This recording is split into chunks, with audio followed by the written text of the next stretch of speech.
In 24 hours, you will change the world forever. In 24 hours, the atomic age begins. But right now, you're just trying to finish the calculations. The date is July 15th, 1945. You're a physicist working at a place that doesn't officially exist. Los Alamos, New Mexico. A secret city built on a remote mesa, surrounded by armed guards, barbed wire, and absolute secrecy. You live at P.O. Box 1663, Santa Fe. That's your entire mailing address. No street, no city name, just a box number. Your letters are censored. Your phone calls are monitored. You can't tell your family where you work or what you do. What you do is build the atomic bomb, the Manhattan Project, the most expensive, most secret military program in American history. $2 billion, 130,000 people working across the country, and almost none of them know what they're building. Only here in Los Alamos do the pieces come together. You've been here since 1943, recruited by J. Robert Oppenheimer, the brilliant, charismatic physicist who directs this laboratory.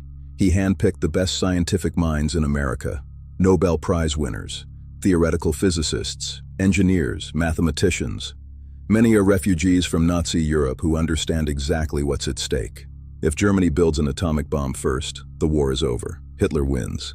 That fear drove you to accept Oppenheimer's invitation. That fear keeps you working 16-hour days. But Germany surrendered in May, 2 months ago. The Nazi atomic program never got close. So why are you still here? Because Japan fights on. Kamikaze attacks. Fanatical resistance. American military planners estimate that invading Japan will cost 1 million American casualties. Maybe more. The atomic bomb offers an alternative. Shock Japan into surrender, end the war without invasion, save American lives. Tomorrow morning, July 16th, 1945, 5:30 a.m., you'll test the weapon, Trinity Site, a remote stretch of desert 200 miles south. If it works, the world enters a new age. If it fails, 3 years of work and $2 billion are wasted. But you don't think it will fail. The calculations are solid, the engineering is sound. Tomorrow you'll prove that humans can unleash the power of stars. Einstein's equation, ERmc2, made real. Matter converted to energy in a fraction of a second. You just don't know if the world is ready for what you've created. But it's too late to stop now. The bomb is built. The test is scheduled. History has a 24-hour countdown. You arrive at the tech area, the laboratory complex where the bomb was designed. Security checks you through 3 gates. Even here, in the secret city, there are secrets within secrets. The building is organized chaos. Blackboards covered in equations, desks piled with calculations, machine shops where components are fabricated. You smell machine oil, chalk dust, coffee, and cigarette smoke. Scientists chain smoke while working. The stress is incredible. Your colleague, a theoretical physicist from Berkeley, is recalculating blast estimates. If the yield is what we think, he says, the fireball will be hotter than the sun's surface. 10 million degrees. You've heard the numbers before, but saying them aloud still sounds insane. No human has ever created temperatures that high. No human has ever released energy on this scale. Tomorrow, you will. The bomb's design is elegant in its horror. 2 pieces of plutonium, each subcritical. Conventional explosives arranged in a perfect sphere around them. When the explosives detonate, they compress the plutonium into a supercritical mass. Neutrons multiply. Chain reaction, fission, release of energy beyond human experience. It's called the gadget in official documents. Never bomb, never weapon. The language is deliberately sanitized, as if calling it something else changes what it is. You pass Richard Feynman's desk, the brilliant young physicist who helped solve the implosion problem. He's joking with colleagues, his usual deflection of anxiety. We should take bets on the yield, he says. I'm guessing 300 tons of TNT equivalent. Edward Teller, the Hungarian physicist obsessed with the even more powerful hydrogen bomb, thinks it will be much higher. 20,000 tons minimum, he predicts.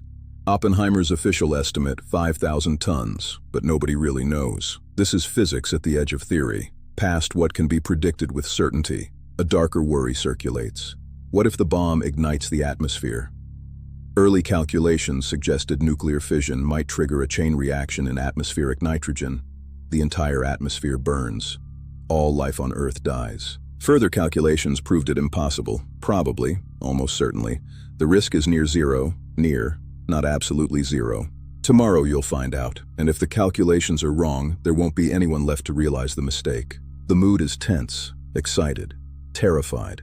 You're about to witness either humanity's greatest scientific achievement or the worst disaster in history. Maybe both. You attend the final briefing in Oppenheimer's office. The man who built this laboratory is visibly stressed, chain-smoking, thin. He's lost weight from the pressure, but his mind is still razor-sharp. J. Robert Oppenheimer is 41 years old. Theoretical physicist, Sanskrit scholar, poetry reader. He quotes Hindu scripture and discusses quantum mechanics with equal facility. He recruited you because he recognized your potential. Now, he's leading you into history. The briefing covers final preparations, weather conditions at Trinity Site, blast observation procedures, safety protocols, though aren't safe and is relative when testing an untested weapon. Oppenheimer discusses the firing mechanism. The explosives must detonate simultaneously within microseconds. Any asymmetry and the plutonium squirts out instead of compressing. The bomb fizzles. 3 years of work wasted. George Kistiakowsky, the explosives expert, guarantees it will work. He's bet Oppenheimer a month's salary. If the implosion fails, he'll owe money. If it succeeds, the world changes. You notice Oppenheimer's hands trembling slightly. The weight of what's coming is visible. He knows, they all know, that success means creating the most destructive weapon in human history. That burden shows. Later, Oppenheimer will quote the Bhagavad Gita. "Now I am become death, the destroyer of worlds." But that's tomorrow, after he sees what he's created. Right now, he's still just a scientist hoping his design works. The military wants the bomb ready for use against Japan. General Leslie Groves, the Manhattan Project's military director, is pushing for immediate deployment after a successful test. No delay, no hesitation. Some scientists are having second thoughts. Leo Szilard, the physicist who first conceived the chain reaction, is circulating a petition. Don't use the bomb on Japan without warning. Demonstrate it on an uninhabited island first. If you want to witness what happens when this weapon is used, Hiroshima, 6 days after tomorrow's test, subscribe. Because the countdown to nuclear warfare is measured in hours, not years. Oppenheimer won't sign Szilard's petition. Too late. The decision is made. Tomorrow, the test. Next month, combat use. The atomic age begins whether scientists have moral doubts or not. You leave the briefing understanding. You're not just testing a weapon. You're opening Pandora's box. And unlike the Greek myth, there's no closing it afterward. Evening, and you return to the residential area. Los Alamos is more than a laboratory. It's a town. Families live here. Children attend school here. People shop at the commissary, attend dances, go to movies. Your wife knows you're working on something important for the war. She doesn't know what. Security forbids details. She's learned not to ask. The other wives are the same. They trade recipes and child-rearing advice, not classified information. The children play between the barracks. They don't understand why they live on a mesa surrounded by guards. They don't know their fathers are building doomsday weapons. They just know not to talk about Los Alamos when they visit Santa Fe. Dinner in the cafeteria is communal. Scientists sit with machinists, theoretical physicists next to engineers, Nobel Prize winners sharing tables with recent PhDs. The hierarchy of academia doesn't apply here. What matters is contribution to the project. You notice Enrico Fermi, the Italian physicist who built the first nuclear reactor in Chicago. He's discussing the test parameters. Fermi is brilliant at back-of-envelope calculations. He can estimate complex physics using simple arithmetic. "I'm taking bets on the yield," Fermi announces. $5. Write your guess. Winner takes the pool. It's gallows humor, betting on destruction. But it's also coping mechanism. The stress of tomorrow's test is enormous.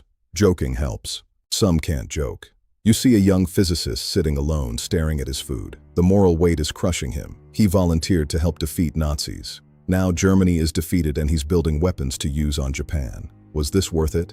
Others rationalize. Japan started the war. Pearl Harbor, Bataan Death March. Tokyo won't surrender. The bomb will save American lives by making invasion unnecessary. Ending the war quickly is moral, not immoral. You don't know what you think. You're a scientist. You solve problems. The bomb was a problem. How to release nuclear energy. You solved it. Whether to use the solution? That's for politicians and generals, not you. Accept it as you. Your calculations helped make this possible. Tomorrow's test succeeds because of your work. You can't avoid responsibility by claiming you're just a technician. After dinner, families gather, sing songs, act normal, but everyone knows what's coming. Tomorrow changes everything. You go to bed early, try to sleep, can't. Tomorrow, history. Tomorrow, the atomic age. Tomorrow you become Prometheus, stealing fire from the gods. Except this fire burns cities. Midnight, you board the bus to Trinity Site, 200 miles south, the remote desert location chosen specifically because nobody lives nearby. If something goes wrong, if the calculations about atmospheric ignition were mistaken, at least you're far from cities. The bus ride takes hours. Scientists doze, chain smoke. Review calculations one final time. The nervous energy is palpable. You arrive at Trinity Site around 2 a.m. The bomb sits atop a 100-foot steel tower.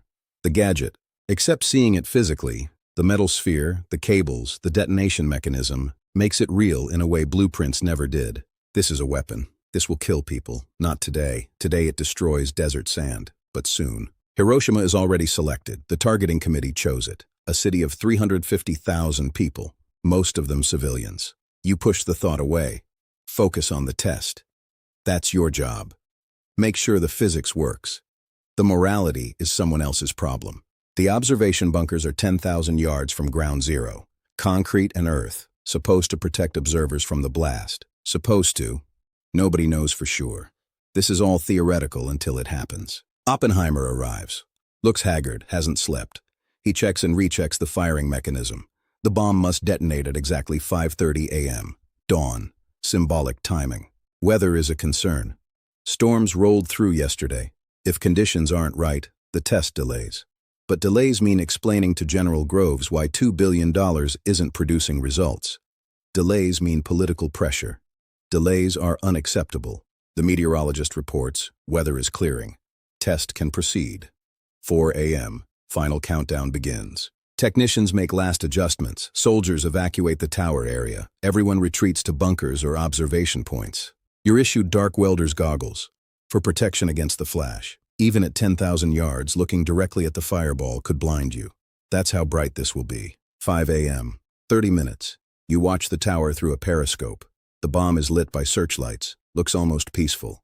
Beautiful, in a terrible way. Human ingenuity made manifest. Oppenheimer is chain smoking. Fermi is making a final calculation.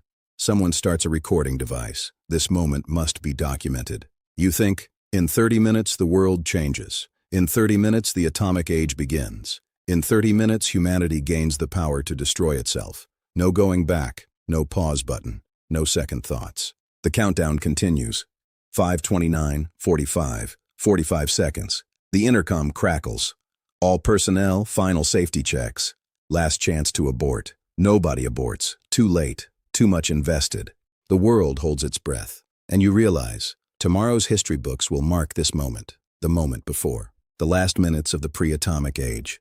You're living in history's hinge. 5:29:50, 10 seconds. The countdown voice is mechanical, calm, announcing the end of one age and the beginning of another. 5, 4, 3, 2, 1, 0. Silence. For a fraction of a second, nothing. Then, light, pure light, brighter than 1,000 suns. The entire desert lit up as if a second sun appeared on Earth. The fireball expands, 100 feet across, 200, 500. Glowing purple and orange and white, the colors of impossible heat. Matter being converted to energy. Einstein's equation proven. EAMC2, a small amount of mass becoming an enormous amount of energy. You watch through the periscope as the fireball keeps growing. The massive steel tower itself vaporizes instantly in the nuclear heat. The ground beneath melts into glass. Trinitite, they'll call it later. Green radioactive glass created by sand fusing under nuclear heat. The mushroom cloud forms, rising, towering, reaching for the stratosphere. A column of smoke and fire and radioactive debris climbing miles into the sky. The signature shape that will define the atomic age. The mushroom cloud, the image of nuclear terror. 40 seconds after detonation, the shockwave arrives. Even at 10,000 yards, it's powerful. The bunker shakes. Sound like thunder, but deeper, longer, the sound of the world changing. People react differently. Some cheer. Scientific achievement realized. 3 years of calculations proven correct. The bomb works. Some are silent, stunned. Oppenheimer later says he thought of the Bhagavad Gita. Now I am become death, the destroyer of worlds. In the moment, he just watches, transfixed, horrified, awed. Kenneth Bainbridge, the test director, turns to Oppenheimer and says, "Now we're all sons of bitches." He means we've created something terrible, beautiful and terrible, and we can't uncreate it. The fireball fades, the mushroom cloud drifts, the desert is forever changed. A crater where the tower stood, radioactive debris scattered for miles. The sands of New Mexico will be contaminated for decades, centuries, perhaps millennia. You remove the goggles, your hands shake. You don't know if it's excitement or fear, maybe both. You've witnessed something no human has seen before. Nuclear fire, the power of stars brought to Earth. But you also know this was a test.